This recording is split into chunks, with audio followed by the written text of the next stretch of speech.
L'histoire du projet. Déroule-toi, sale menu. Tout commence dans une boîte paisible où tout le monde espérait un petit outil pour choisir un pays, une ville et voir un code postal. Simple, basique. Même Access aurait pu gérer ça avec 3 tables et 2 relations. Finger in the nose. Mais non, le boss décide de s'en occuper lui-même.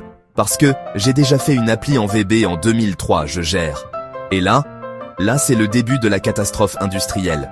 Le grand architecte du doute. Il part sur visualbasic.net comme s'il déterrait une relique. Il ne connaît que le client-side, mais attention, il parle comme un pro.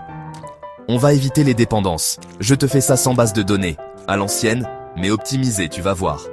Traduction, il va te pondre un .ex de 300 mots qui fait des appels à des fichiers .txt sur un serveur de fichiers. Et il va coller des regex partout, parce que c'est plus flexible. Des regex, comme s'il en pleuvait. Plutôt que d'utiliser des listes ou des objets, ce génie du mal écrit tout dans des chaînes de caractères formatés à la main, dans un seul gros fichier texte qu'il appelle fièrement DonisGlobe.txt. Et pour chercher la bonne ville, il match tout avec des regex de l'enfer. Genre, trouve tous les mots entre villes, et puis cherche CP. À côté, si t'as un accent, tu remplaces. Si ça marche pas, c'est que t'as pas compris le concept. Tu changes un accent ou tu rajoutes une virgule. L'appli explose. Tu oses lui dire que c'est fragile. Il te répond.